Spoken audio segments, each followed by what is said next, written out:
O pessoal queria saber dos convidados. Primeiro eles querem saber se você conhece a maioria dos convidados.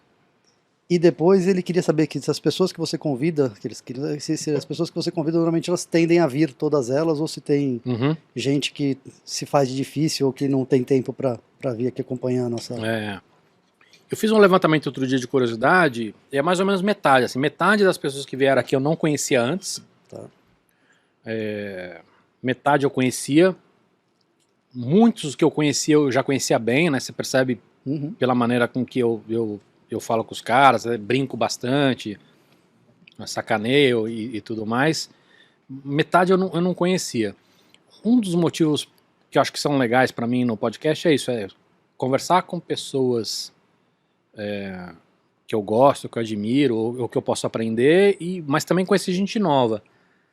Que é engraçado, tem uma coisa que teve um episódio aqui, acho que foi com o Yuri, que ele comentou um negócio interessante. Ele falou, cara, mesmo pessoas que são meus amigos, é difícil eu ter 3 horas, 2 horas de conversa com um cara desse. Isso vai entrar numa outra pergunta que eu queria te fazer. Sobre os podcasts em geral. O que é que esse podcast, não todos os podcasts têm, eles conseguem trazer à tona a parte mais importante da conversa, de uma forma onde as pessoas normalmente falam, sem atrito, né? Já vi inúmeros podcasts de pessoas alinhadas a mais à direita, com convidados mais à esquerda, que num debate normal se transformaria numa coisa um pouco mais agressiva. Como é que o podcast tem essa... Tem até aquela brincadeira, será que as famílias vão ter que ter agora um podcast na mesa do jantar para conversar como é que foi o dia? Porque seria excelente, você senta lá com seu pai, ele põe... Seria um jeito das pessoas estarem falando o que é importante, sem ter tanto... Não sei, eu acho legal isso. Agora... Por que você acha? Você já pensou nisso ou não? Eu pensei, mas eu sempre caio na mesma... que as pessoas estão guardando o que elas têm de interessante para falar em pouco tempo, e é um resumo. Mas não é só isso, porque tem... Será que é porque tá na frente das câmeras? Mas aí você vê alguns programas de reality show e você vê que nem sempre tá na frente da câmera gera um conteúdo interessante. O que é? Eu não sei, tá? Mas eu acho que pode ser algumas coisas. Primeiro é o seguinte, eu acho que as pessoas são assim. Assim como você diz. As pessoas conversam. Se você parar com qualquer pessoa na rua e sentar com ela, se você ficar preso com uma pessoa no elevador... Mas não depende de um bom puxador de papo? Porque não. Eu consigo dizer inúmeras situações onde eu fiquei com pessoas interessantes próximos e a conversa não Vamos fluiu lá. porque talvez a gente não tinha... É só você olhar para outros podcasts. Tem podcasts que são muito mais... Uma conversa muito mais superficial, que não quer dizer que não é legal, tá? Não, lógico, tem seu tempo. Muito mais superficial, e tem alguns podcasts que a conversa não é superficial. Isso, obviamente, tem uns que são mais engraçados ou menos engraçados. Isso, obviamente, depende do cara que tá lá coordenando. Sim, fato. Mas o fato das pessoas se abrirem, conversarem e falarem coisas que elas não falarem numa entrevista, isso, cara, se encontrar uma pessoa numa praça, levar tua filha numa praça lá, sentar no banquinho e tiver uma pessoa do seu lado e vocês ficarem 3 horas lá, vai sair do... Mas tem uma coisa aí que eu não sei, por exemplo, tem um amigo meu que está abrindo uma empresa, que ele tentou me apresentar a empresa. Muito legal a empresa dele, e eu tentei ver o pitch que ele estava tentando me explicar o funcionamento da empresa. E eu tive muito mais dificuldade de acompanhar do que eu tive num podcast onde ele foi convidado para explicar. Então, mas aí entra uma no outra... podcast... Mas aí entra uma outra coisa. Toda vez que você tem um script, esse script engessa. E não só engessa, como as pessoas, elas não conseguem ter uma conversa minimamente... Eu acho isso, tá? Mas minimamente confortável para quem tá escutando. Se ela já tem tudo porque se ela tem porque ela fica tanto na neura pensando de estar no script, entendeu? E aí o que acontece? Quando você tá numa entrevista, cara, é script. Você tá o tempo todo pensando... eu, sei lá, eu dou muita entrevista, então eu tô o tempo todo pensando, cara, se isso é TV não é, que tipo de TV, que tipo de programa é, então eu sei, por exemplo, quantos segundos eu tenho para responder essa pergunta. Isso com certeza engessa e tira a espontaneidade. Exatamente, eu sei que se for ao vivo eu demorar muito mais tempo para aquela resposta, eu vou perder uma pergunta. Se não for ao vivo, eu sei que os caras vão editar minha resposta, e aí minha resposta vai ficar uma porcaria. Só no seu cérebro tá rodando isso de background, esse tanto de controle sobre o conteúdo. Isso depois que você faz muita entrevista, isso passa a ser automático, que nem queda de judô. Sim. Memória muscular. Mas, quando uma pessoa senta aqui, as primeiras perguntas, às vezes, Por isso que o Vilela, por exemplo, faz aquela coisa de presente, para quebrar um pouco. É um Não. truque dele de quebrar um pouco o gelo, da pessoa perder aquele nervosismo.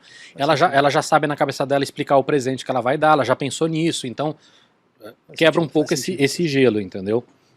Mas assim, a partir do momento que você senta com uma pessoa e fica 1 hora, 2 horas, vai vir uma conversa mais legal, mais agradável de escutar. Pode ser superficial, porque a pessoa, sei lá, ou mais engraçada, menos engraçada, aí entra do perfil de cada podcast, entendeu? E do público o também. apresentador, tem uma química entre o entrevistado E do público também. Mas eu acho que isso é natural, entendeu? E esse é o problema da TV, porque a TV não tem esse tempo, cara. Não, de jeito nenhum. Ali é tudo time. E não é só esse tempo. Mesmo talk show. Não pode correr esse risco. Não, e mesmo talk show que tem 1 hora, cara, já tá tudo no script ali. Completamente scriptado. A TV não tem 1 minuto livre porque o minuto custa muito caro. Isso aqui, teoricamente, tem uma outra. Mas não é só isso não, ô Focas. É que assim, não pode fugir do assunto. Sim, sim, por um monte de policy. Puta, esse cara não pode falar de política, ou esse cara não vai falar uma marca, completamente. ou esse cara vai falar um palavrão, entendeu? Tem... O modelo funciona diferentemente, mas, de novo, ainda tem alguma coisa das pessoas, emocional ou psicológico, quando as pessoas botam um foninho e estão ouvindo a voz delas gravadas, que elas tomam mais cuidado para ser mais, de alguma forma, mais agradáveis, porque não é uma entrevista de ataque, não é um opposing, aquela coisa de combatismo. Então, eu não sei, eu acho é uma maneira legal que a gente arranjou de escutar. Mas aí eu acho que tem a ver com assuntos interessantes. Com cada um dos podcasts, cara. Tem podcasts que são mais soltos, tem mais agressivos, mais... Como tudo, né? E uma outra pergunta que fica ligada a essa: para onde vai parar esses tantos milhares de podcasts que estão surgindo? Você acha que Mas tem espaço antes de responder isso, queria responder outra coisa que você falou, de se as pessoas topam. Sim, boa. Uma boa parte não. Uma boa parte não topa vir. Por N motivos. N motivos. Eu consigo mais entender o que não topa do que o que topa, você me conhece. Então, mas e eu não sei os motivos, né? Porque nem sempre as pessoas são honestas. Sim. Mas tem gente que é muito tímido, tem gente que não quer perder tempo com a gente, porque o podcast é muito pequeno. Teve a pandemia em si, que querendo ou não, tem gente que não está saindo muito de casa. Em algumas épocas sim, hoje ainda tem gente com medo, tem isso também. Tem de tudo, cara. Tem gente que não gosta de falar, tem gente que tem síndrome de impostor. Não conheço essa. Entendeu? Fala assim, pô, eu escutei muito isso. Pô, você só entrevista gente inteligente. Aí eu falei, não, pô, já convidei até o Vilela, cara. Tá devendo uma entrevista pra gente. Entendeu? Então, tem de tudo, cara. Mas você acha que esse método podcast de conversa, ele vai se estender por mais algum tempo? Ele tem uma vida útil ainda? Lógico que para os grandes você vai ter público. Eu acho que para sempre é um formato. Se vai diminuir a quantidade de audiência ou não, acho que tem muito mais a ver com o algoritmo do que outra coisa. Tá, porque se o algoritmo continua, mas se tiver demanda, o algoritmo vai continuar tentando empurrar. Não, cara, o algoritmo responde a um interesse comercial da empresa que a plataforma tá. Perfeitamente. Se aquilo não é bom pra marca vender... Não é nem isso, cara. Você pega o YouTube. Nesses últimos meses deu muita força no algoritmo para shorts, porque ele estava querendo competir com o TikTok, entendeu? Então, às vezes é uma questão estratégica que não tem nada a ver com a grana do curto prazo. Mas o Spotify já tem todo o interesse em promover mais podcasts hoje, porque o custo dele por hora de podcast é menor do que o custo por música licenciada, então... E não é só isso, no final você concorre, né? O cara tá curtindo ali um podcast, também não é que ele curte música, então são coisas diferentes, mas que são concorrentes também, então... eu acho que vai ficar para sempre. Substituto, não concorrente direto. Vai ficar para sempre. Assim como o talk show na TV, cara. Vai ficar para sempre. Aí você fala assim, não, mas tem a época de ouro do talk show. Tá bom, pode ser que a época de ouro do podcast tenha acabado, ou pode ser que ela não tenha começado ainda. Mas vai ter. Né? Esperemos que não tenha começado ainda. Acho que vai ter mais coisa de nicho também. Senão a gente vai deitar todo mundo junto com o pessoal da paleteria mexicana, a gente fica naquele limbo. Iogurteria. Iogurteria também foi legal, uma boa época. E o pessoal que dá aula de Design Thinking e Agile. Mas esse tem um mercado diferente. Não. Tem uma que a gente já sabia fazer, a gente falou já, né? A gente não sabia fazer... Eu já tinha feito podcast, mas, cara, isso é uma coisa que as pessoas não percebem. Você dá entrevista é uma coisa, você dá palestra é outra. Você bater um papo solto é uma coisa, fazer live é outra. Fazer pergunta é uma coisa que também eu tenho facilidade, mas tem muita gente que acha que é fácil. Não.